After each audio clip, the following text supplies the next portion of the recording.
Bem-vindos a mais um vídeo do canal Conhecimentos da Humanidade e a gente vai falar hoje de Ogum. Ogum é.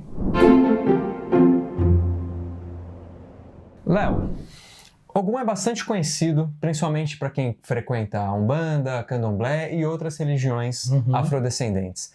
Está muito presente na mitologia iorubá, na tradição iorubá, e a gente vai contar pelo menos uma das histórias, porque a gente sabe que depende da região, depende do grupo, depende de como a história é contada, então tem uma porrada de história sobre Ogum e a gente vai contar uma dessas versões que fala como é que ele se tornou o que ele se tornou e o que aconteceu com ele e tudo mais, certo? E algumas características também.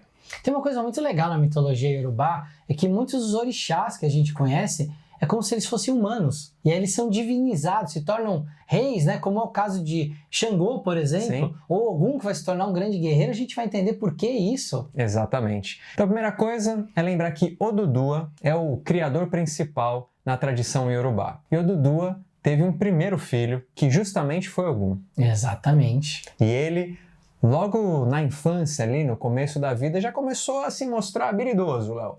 Com metalurgia, meio que nas artes marciais ali, e já começou a apresentar alguma acima da média. Isso é legal que o Bruno tá falando, porque imagina só, a gente tá falando de um guerreiro, né, o primeiro filho de Odudua, e a gente pode falar dessas características dele ser ferreiro, dele artes marciais. Repara que ele é uma entidade, um orixá muito marciano.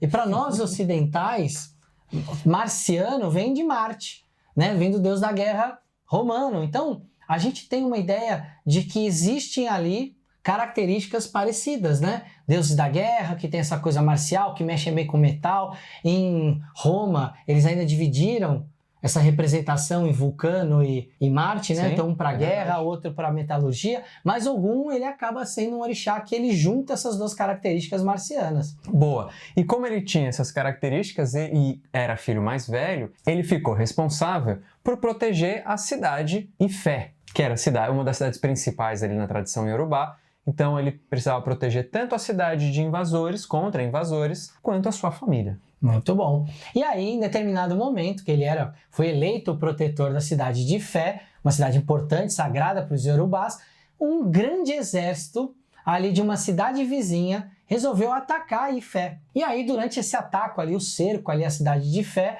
o líder dessa cidade inimiga, ele desafiou os guerreiros de Ifé para um duelo individual. Isso era muito comum naquela época, tinha um duelo individual e às vezes o duelo individual é como se os deuses estivessem olhando para o duelo e quem fosse o vencedor vencia a batalha, não precisava morrer um monte de gente para isso. E quem foi que aceitou o duelo, Bruno? Ogumzão, é lógico, só que ele não tinha arma. Ele chegou lá e falou, e agora? E aí... Eu aceito. Chega lá e esqueci a arma em casa. Foi tipo isso. Que é bem coisa de Ogum, né? Eu vou resolver. E aí, você trouxe a arma? Não, esqueci. E ele improvisou com o ferro que ele tinha. Alguns dizem que ele estava com ferro na mão, outros que ele tirou da roupa. Então, já que ele era bom em metalurgia, ele improvisou um facão ali para lidar com esses líderes, né? Ou com esse guerreiro inimigo que estava invadindo a cidade. Então imagina só, o cara chegou sem arma, catou uns pedaços de metal ali da roupa que estava no chão ali, fez uma faca na hora e pior, Bruno, ele venceu o combate. Foi um duelo, né, intenso ali, né? Porque o outro chefe da outra cidade também era um grande guerreiro. Foi um duelo intenso, mas ele ganhou com uma faca de rocambole improvisada. De metal. De metal. Ele é aclamado como um guerreiro poderoso, invencível. Pô, o cara improvisou ali na hora.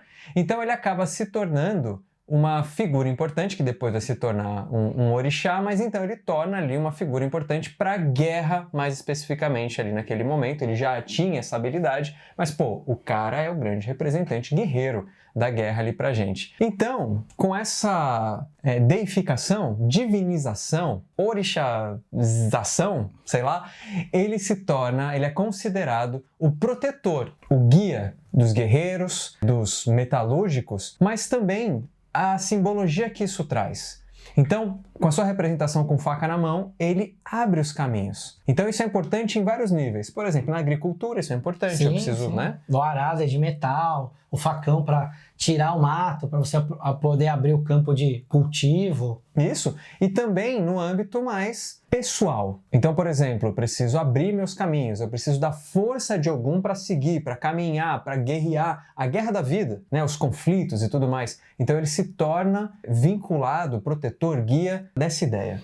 Exatamente. Então a gente começa a ter uma construção, né, de um orixá. Vou falar de ferreiro, metalúrgico, abre caminho, está associado à agricultura, à guerra, à força marciana, à força de vontade, ao fazer. E aí é um orixá muito cultuado e é um orixá muito importante dentro da Umbanda e do Candomblé aqui no Brasil, porque justamente ele traz uma força e uma força de vontade que é algo extremamente importante para que a gente consiga conquistar nossos objetivos. Isso. É muito comum ele estar associado à cor vermelha, essa ligação de Marte, ligação do sangue e tudo mais, mas já vi representações em determinados terreiros de azul. E azul também. Isso. Então, se você vê lá em azul, um orixá com uma espada na mão, é Ogum. E às vezes ele vai estar de vermelho. No Rio de Janeiro, por exemplo, que tem lá o padroeiro da cidade, que é São Jorge, é um culto sincrético a Ogum. Então imagina, São Jorge mata o dragão, era um santo guerreiro que veste uma armadura de metal, todos os elementos que remetem a Ogum, e não é à toa que muitos terreiros lá no Rio de Janeiro, quando tem o dia de São Jorge, eles fazem as suas festas para Ogum. Isso, então vamos lembrar que a gente está falando de uma tradição iorubá, então lá não tem nada a ver de São Jorge, não tem esse sincretismo que acontece aqui no Brasil, e que tudo bem, né? Tem ali uma conexão, uma similaridade, o sincretismo é feito historicamente, até pelos negros escravos, né, Léo, vindo de lá e tudo mais. Então a gente tem esse sincretismo que é importante a gente compreender. Até a espada de São Jorge, a planta, é chamado geralmente por umbandistas, candomblecistas e assim por diante, de espada de Ogum. Exatamente. Né? Então, gente, a gente está falando de orixá, que tem essa história muito bacana, que foi muito venerado nas partes da África Ocidental e veio influenciar as tradições de matriz africana aqui no Brasil, né? A gente está falando da Umbanda, do Candomblé, mas outras religiões ou tradições de matriz africana, como a que tem influência, como a Jurema, por exemplo, ou como a Macumba carioca. Então ele é alguém que se tornou importante justamente por ser um protetor, um guia, alguém que tem coragem, força, determinação, qualidades essenciais para o sucesso da vida humana, certo? É isso. E você? O quanto você vê a necessidade de ser mais Ogum, de usar essa energia para o seu próprio caminho?